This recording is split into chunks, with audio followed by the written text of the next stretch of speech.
seperti sebelumnya, bumi dipenuhi oleh atmosfer kebohongan dan kezaliman.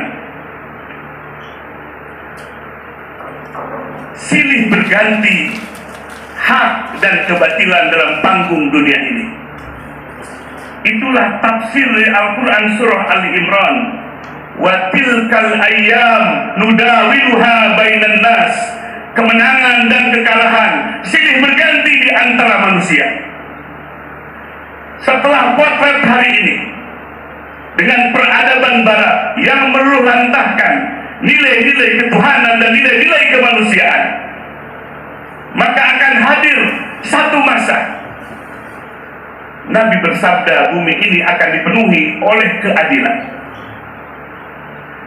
Dan Nabi pun menyampaikan dalam satu hadis yang diriwayatkan oleh Imam At-Tirmidzi, khairu ummati awwaluha wa akhiruha wa fi wasfiha al-qadar. Sebaik-baiknya umatku, generasi terbaik umatku adalah yang awal. Generasinya sahabat tabi'in dan atba'ut tabi'in, kita sebut salafus saleh. Tapi Nabi bukan menyebutkan hanya mereka. Sebaik-baik generasi umatku adalah wa akhiruha, yang akhir. Yang akhir, yang akhir, inilah yang akhir. Wafi wasfiha, dan di pertengahan antara yang awal dan yang akhir adalah al-qadar, keruh, rusak. Secerca harapan dari Rasulullah Sallallahu Alaihi Wasallam bagi umat Islam akhir zaman ini, kita harus membangun peradaban Islam yang peradabannya itu dibangun dengan iman dan amal soleh, sebagaimana surah An-Nur ayat ke-55 tadi.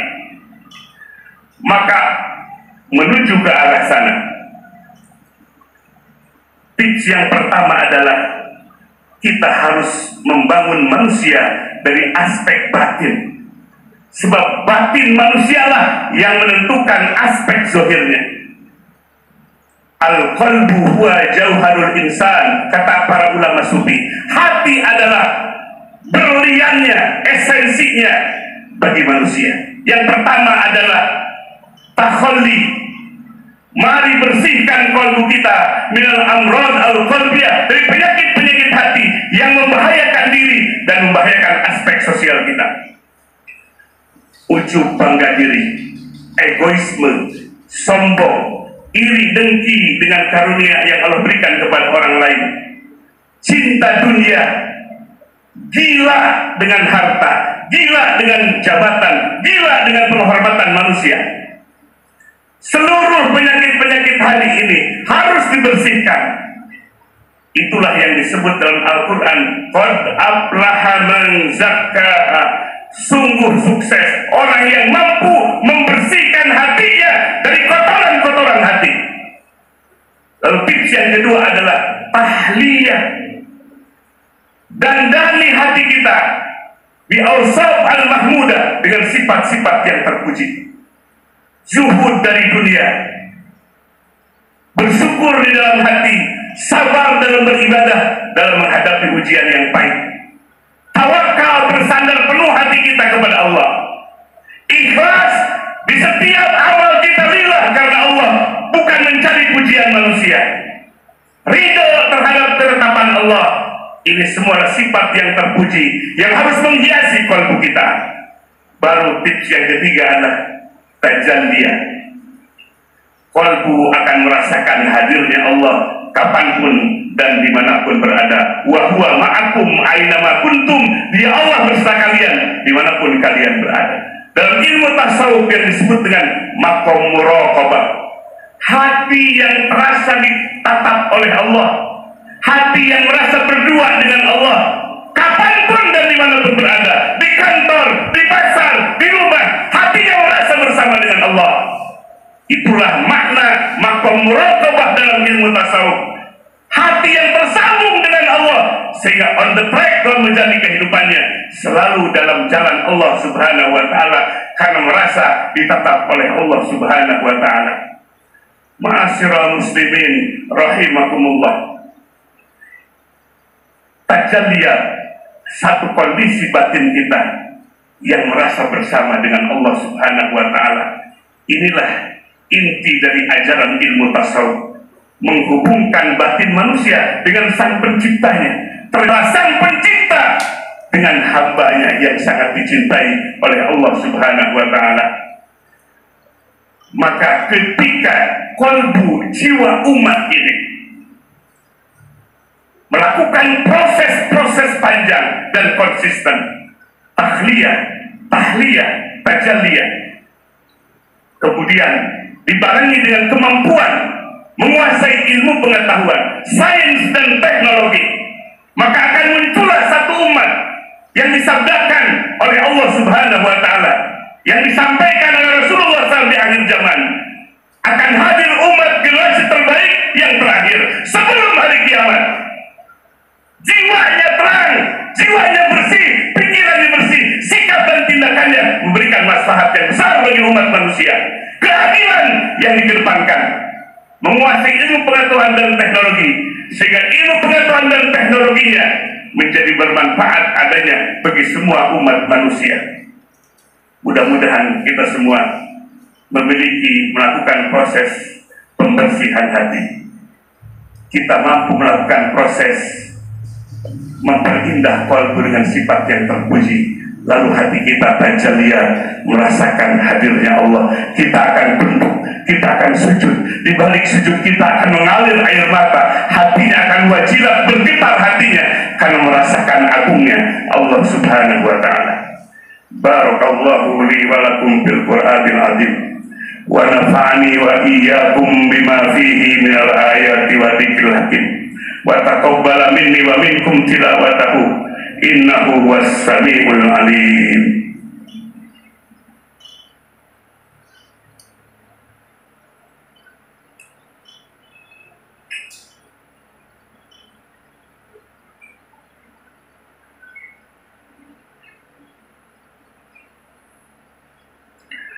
Alhamdulillahi wahdah, wassalatu wassalamu ala rasulillah wa ala alihi wa sahbihi wa mawala, amma ba'd. Faya ayuhal hadirun, ittaqullaha haqqa tuqatih wa la tamutunna illa wa antum muslimun. Wa qala Allah ta'ala fil Qur'anil Karim, a'udzu billahi minasy syaithanir rajim. Inna Allah wa malaikatahu yusalluna 'alan nabi ya ayyuhalladzina amanu sallu 'alaihi wa sallimu taslima.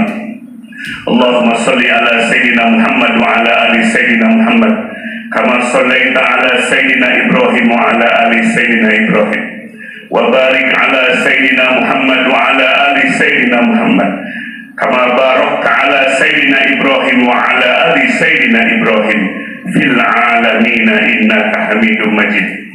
Allahumma ighfir li ummati sayyidina Muhammad, Allahumma arham ummata sayyidina Muhammad, Allahumma ansur ummata sayyidina Muhammad, Allahumma aslih ummata sayyidina Muhammad, Allahumma astur ummata sayyidina Muhammad, Allahumma ajbur ummata sayyidina Muhammad, Allahumma farrij an ummati sayyidina Muhammadin sallallahu alaihi wasallam. Allahumma a'izzal Islam wal muslimin wansur man nasaradin wakhdul man khadalal mu'minin wa ahlik a'da'aka wa a'da'ad-din ya hayyu ya qayyum ya rabbal alamin walhamdulillahi rabbil alamin. Ibadallah, innallaha ya'muru bil 'adli wal ihsan wa ita'i dzil qurba wa yanha 'anil fahsya'i wal munkar wal baghi ya'idukum la'allakum tadhakkarun wa la dzikrullahi akbar. Astagfirullah li wa Allahu akbar, Allahu akbar, asyhadu an la ilaha illallah, asyhadu anna Muhammadar Rasulullah, hayya 'alas shalah, hayya 'alal falah.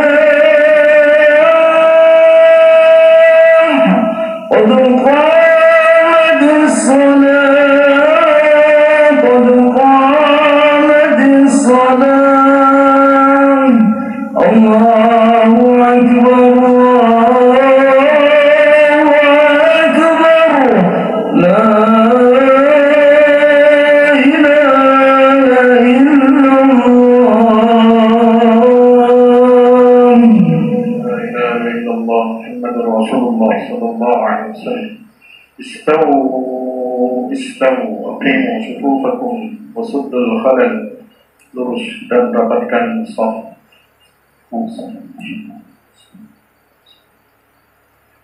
Allahu Akbar.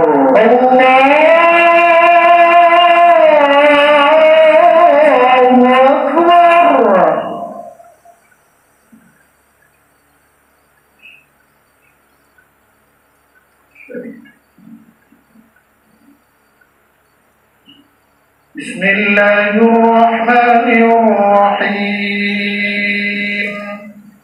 Alhamdulillahi rabbil alamin. Ar-Rahmanir Rahim. Maliki yaumiddin. Iyyaka na'budu wa iyyaka nasta'in. Ihdinas siratal mustaqim.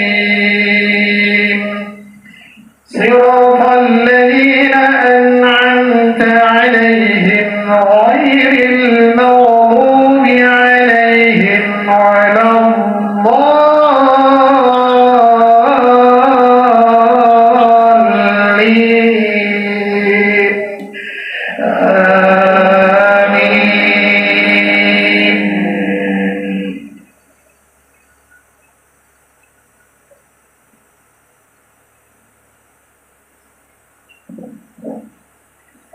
قد خلت من قبلكم سنن فسيروا في الأرض فانظروا كيف كان عاقبة المكذبين.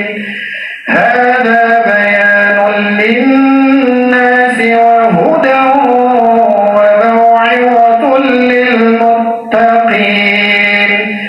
ولا تهنوا ولا تحزنوا وأنتم الأعلون إن كنتم مؤمنين. إن يمسسكم قرح فقد مس القوم قرح مثله وتلك الأيام نداولها بين الناس وليعلم الله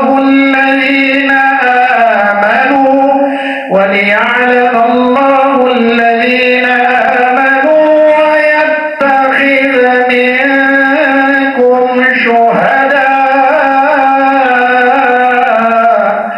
والله لا يحب الظالمين. وليمحص الله الذين آمنوا ويمحق الكافرين. الله أكبر.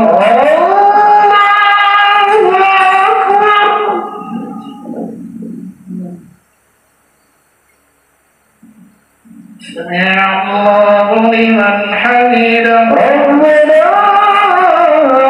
لك الحمد. الله أكبر. الله أكبر.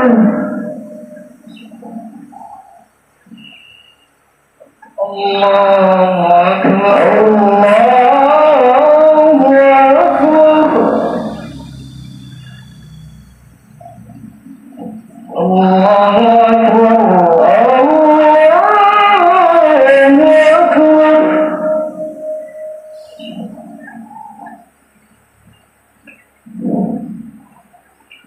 الله أكبر.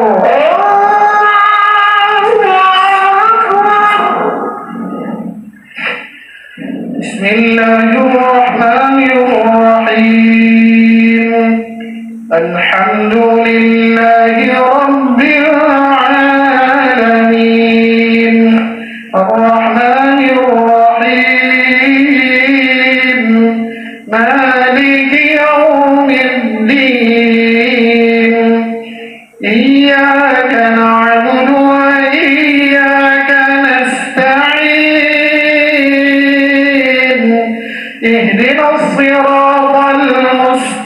مستقيم صراط الذين أنعمت عليهم غير المغضوب عليهم ولا الضالين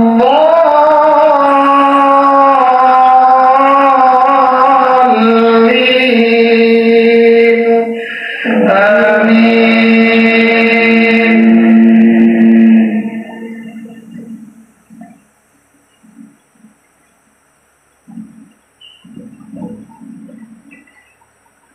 وعد الله الذين آمنوا منكم وعملوا الصالحات ليستخلفنهم في الأرض كما استخلف الذين من قبلهم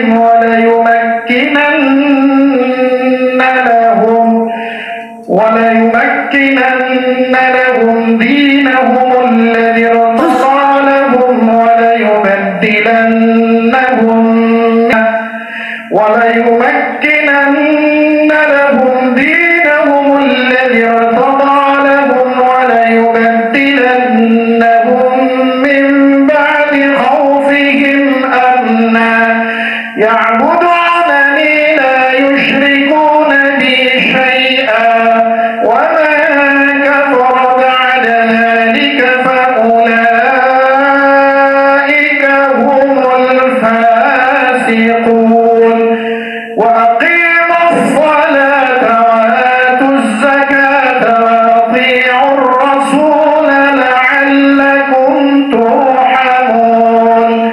لا تحسبن الذين كفروا معجزين في الأرض ومأواهم النار ولبئس المصير.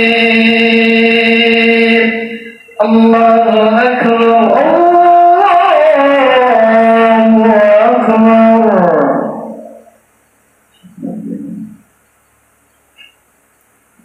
سمع الله لمن حمده. ربنا لك الحمد. الله أكبر الله أكبر. الله أكبر الله أكبر.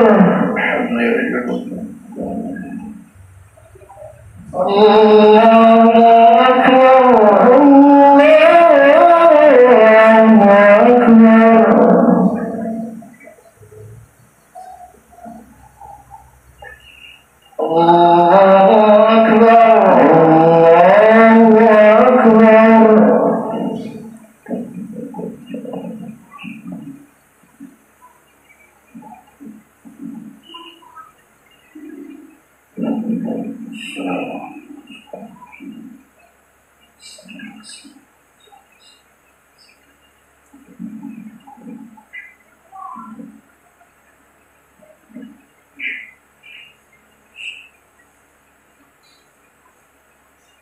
السلام عليكم ورحمة الله.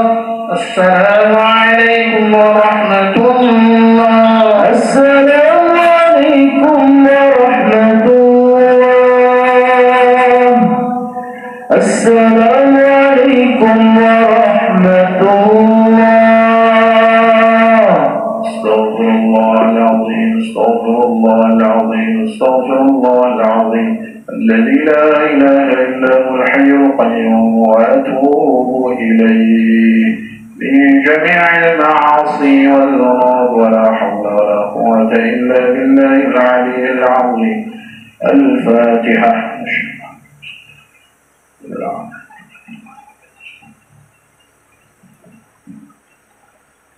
أعوذ بالله من الشيطان الرجيم. بسم الله الرحمن الرحيم. الحمد لله رب العالمين والصلاة والسلام على أشرف الأنبياء والمرسلين سيدنا محمد وعلى آله وصحبه أجمعين.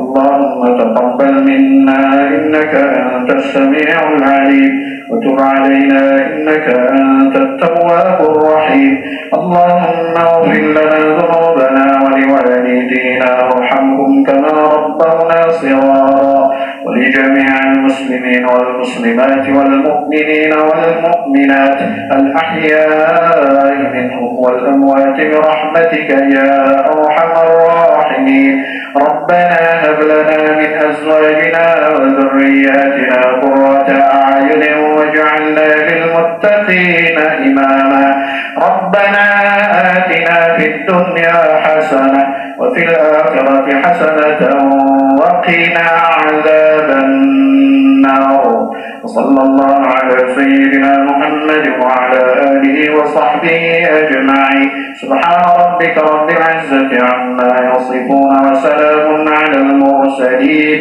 والحمد لله رب العالمين.